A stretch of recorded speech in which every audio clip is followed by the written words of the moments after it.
O ataque tarifário de Trump é o tema da minha entrevista com o jurista e presidente do IBEDAFT, Dr. Kiyoshi Arada. Olá, Dr. Kiyoshi, um prazer recebê-lo aqui neste espaço online. Prazer é meu, Viviane. Dr. Kiyoshi, a gente abre aí a entrevista falando sobre a surpresa com o tarifaço do Trump. O presidente dos Estados Unidos anunciou uma tarifa de 50% de importação para todos os produtos brasileiros. E tudo começou aí com a reunião dos BRICS aqui no Brasil. Trump ficou contrariado quando soube que os países membros do BRICS estavam aí negociando uma moeda alternativa ao dólar para fazer negócios. Ameaçou taxar até os simpatizantes dos BRICS. Lula respondeu e ganhou aí uma cartinha do Trump com taxação, críticas às decisões da Suprema Corte Brasileira sobre as redes sociais e até defesa do ex-presidente Bolsonaro. Foi uma escalada aí de acontecimentos que surpreenderam não só o Brasil, mas o mundo. Ninguém entendeu essa decisão do Trump, até porque nós é que temos aí um déficit na balança comercial com os Estados Unidos. Foi uma decisão política do Trump, doutor Kiyoshi? E qual a saída agora? É usar a lei da reciprocidade? Não, a decisão foi política, mas não há nada que ficar surpreso, era tudo previsível. Há um ditado, aliás, isso está na Bíblia, né? Quem semeia vento, colhe tempestade. O governo Lula não tem feito outra coisa desde 1º de janeiro de 2023, quando assumiu o poder, de que ficar fustigando os Estados Unidos, que é um parceiro comercial importantíssimo para o Brasil ao longo de quase mais de um século, e ele pôs tudo a perder. Para que ficar cutucando a onça com vara curta a todo instante, né? Então, ele dizia já em 2023, quem é que mandou falar que o dólar tem que ser a moeda padrão? Foi a ONU? Foi outro organismo? Ninguém. Então, não há razão para o dólar ficar mandando. Quer dizer, aí revelou um tremendo desconhecimento do presidente Lula quanto a esse assunto. Ninguém mandou impor o dólar como moeda de referência. Foi o mercado. O mercado quer segurança e o dólar dá segurança. Agora, adotar a moeda brasileira, que muda toda hora de moeda, né? Quantas vezes, desde do Brasil Império, o Brasil já trocou de moeda? Então, o dólar, desde o início, né, até hoje, se mantém estável, né? Então, uma moeda confiante. Então, não foi ninguém que impôs o dólar, né? Foi o mercado. Então, começa por aí. Depois ele não para de ficar fustigando o Trump. Então, e a gota d'água foi essa reunião do BRICS, ignorando as sucessivas advertências do presidente Trump de que país que se alinhar com o BRICS para tentar trocar a moeda, o dólar americano, será taxado tremendamente. Então, China, que é um gato já escaldado, ele pulou fora, ele não apareceu. A Rússia, a mesma coisa, ele deu uma desculpa aí que ele tem um mandado de prisão internacional, então ele não pode vir para o Brasil porque tem um risco de ser preso. E caiu fora, ficou só a Índia. E o Lula ficou fazendo um discurso num plenário vazio, né? Sem nenhuma representatividade. Aí ele fustigou de novo, né? Que o Lula que quer impor uma moeda única no âmbito do BRICS. Isso acendeu o pavio do Trump, que ele taxou, então, o Brasil a partir de 1º de agosto, em 50%. Eu acho que ele deveria taxar muito além de 50%, porque o Brasil taxa muito mais. Para você ter uma ideia, Viviane, um carro médio americano custa lá US$ 24.000.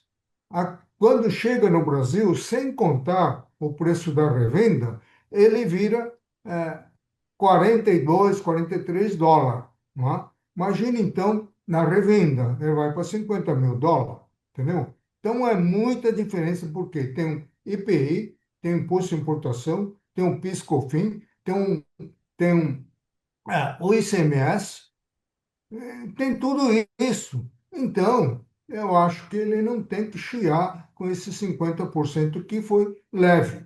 Agora, quando ele continua com as bravatas, né? Parece a briga de um gafanhoto com um elefante, né? Então, a reciprocidade. Mas que reciprocidade? Onde é que tem espaço para o Brasil contra-atacar com reciprocidade? Entendeu? Ele vai aumentar o produto americano que entra no Brasil e punir a nós consumidores? É isso?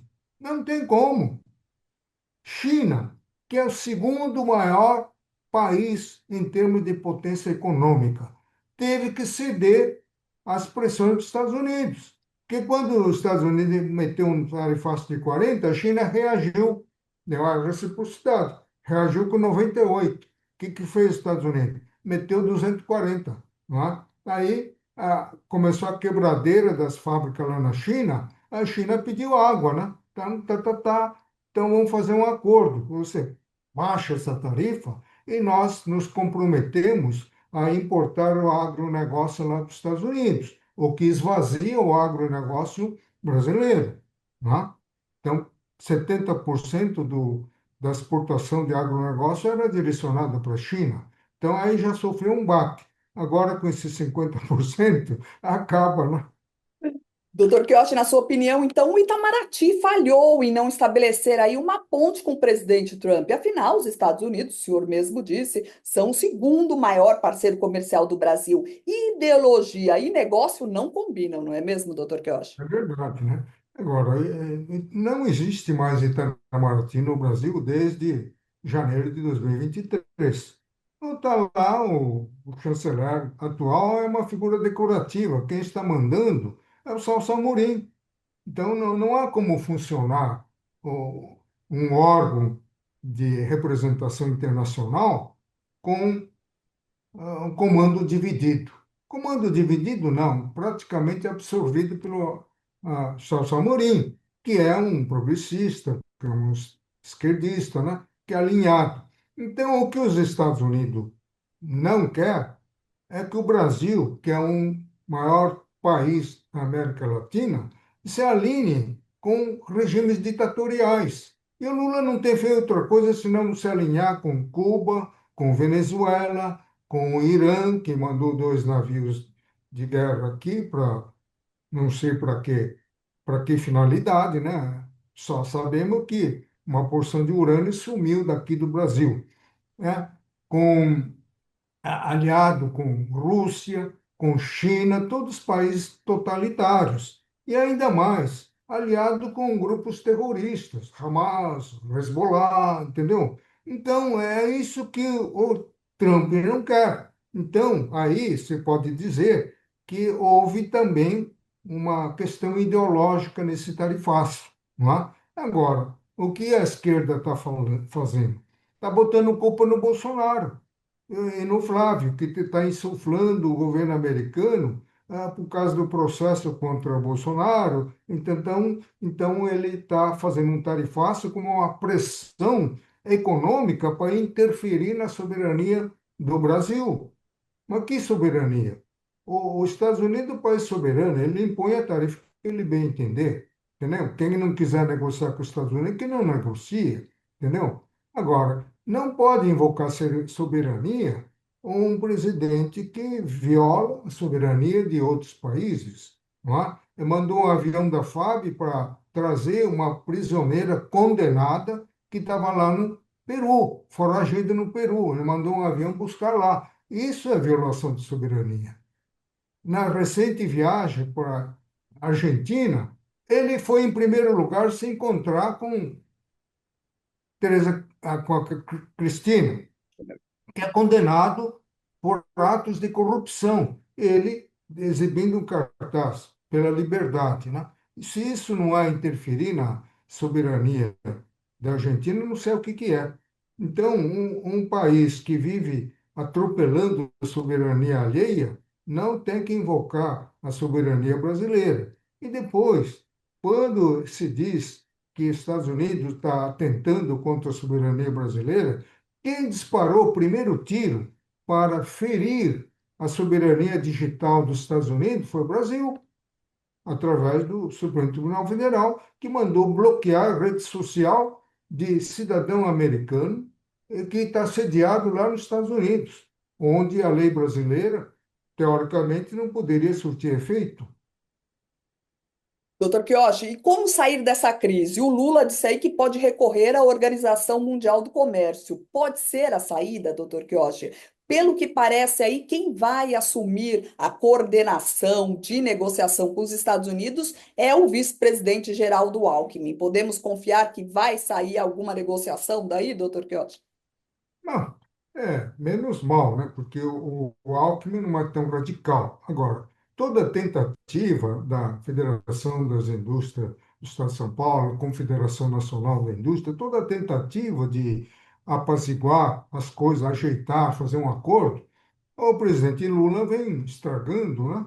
Que ele fica contra-atacando, né? Ah, agora vamos fazer o nosso tarifaço, né? Agora vamos usar a lei da reciprocidade, vamos tributar a remessa de dividendos das empresas americanas, né? Não sei o quê. Vamos dizer, ele pode acabar afugentando o capital estrangeiro, né?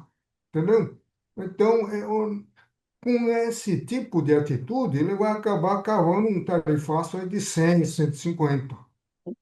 Doutor Pioche, o senhor comentou aí a situação do deputado federal licenciado Eduardo Bolsonaro, filho aí do ex-presidente Bolsonaro. Ele está nos Estados Unidos e ele é acusado aqui no Brasil de trabalhar contra o nosso país, né?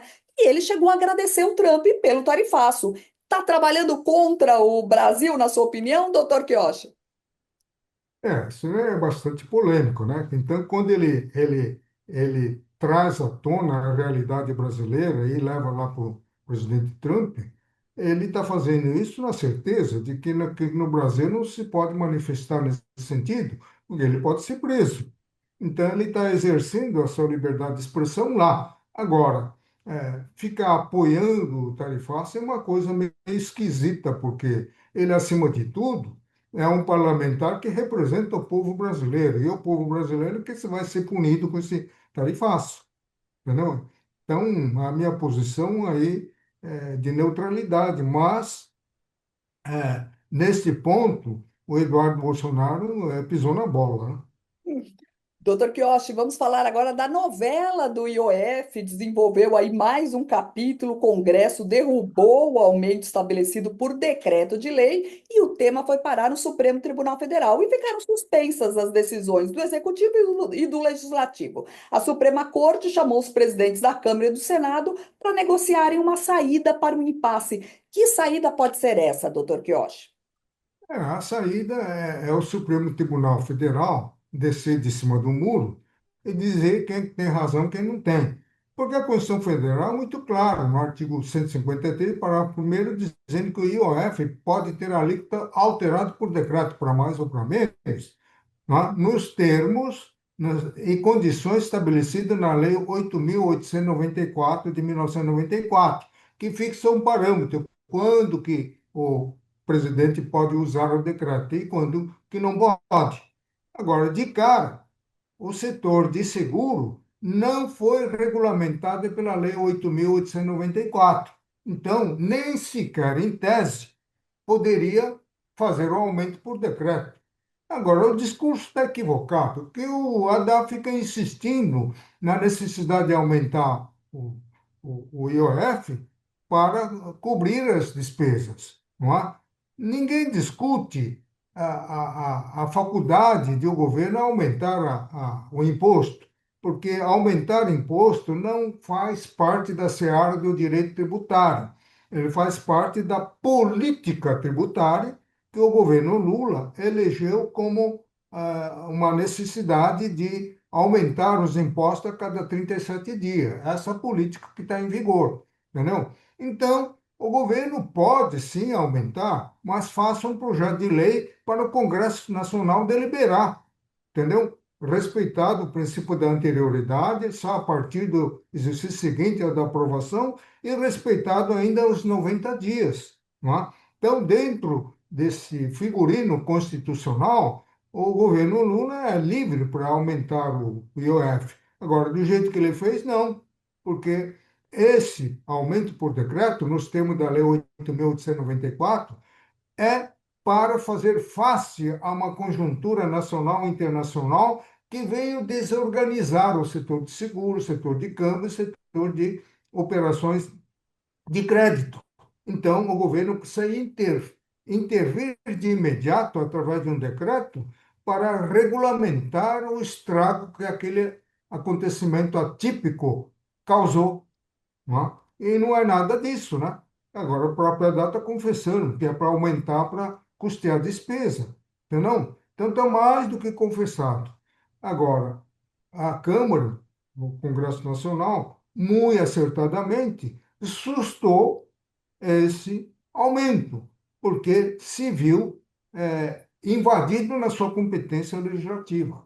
Só a Câmara, só o Congresso Nacional pode aumentar o IOF fora do parâmetro de um acontecimento atípico que implica a necessidade do governo intervir de imediato. E esse acontecimento atípico não aconteceu, entendeu? Então, o Senado estava carregado de razão. Doutor Quiochi, falando em contas públicas, né? O presidente Lula disse em entrevista ao Jornal Nacional que está preparando um projeto social maior que o Bolsa Família. Eleição vem aí, o presidente tem baixa popularidade. Vai dar certo isso, doutor Quiochi? Claro que não. Bolsa Família não deu certo até agora, tem mais de 10 anos. Alguém saiu da Bolsa Família? Alguém ficou autossuficiente com isso? Não. Então, aquilo lá, que era um instrumento meio, tornou-se um instrumento fim para assegurar os votos de que necessita o governante para sua reeleição, né? Doutor Quiochi, nosso tempo terminou. Queria muito agradecer sua presença aqui neste espaço. Eu que agradeço. Tchau, Mais, tchau. mais uma vez, muito obrigada. Esse foi o Dr. Quiochi Arada, jurista e presidente do IBEDAFT, falando aqui no NGT Notícias. Muito obrigada pela sua companhia e eu te aguardo na próxima edição. Até mais!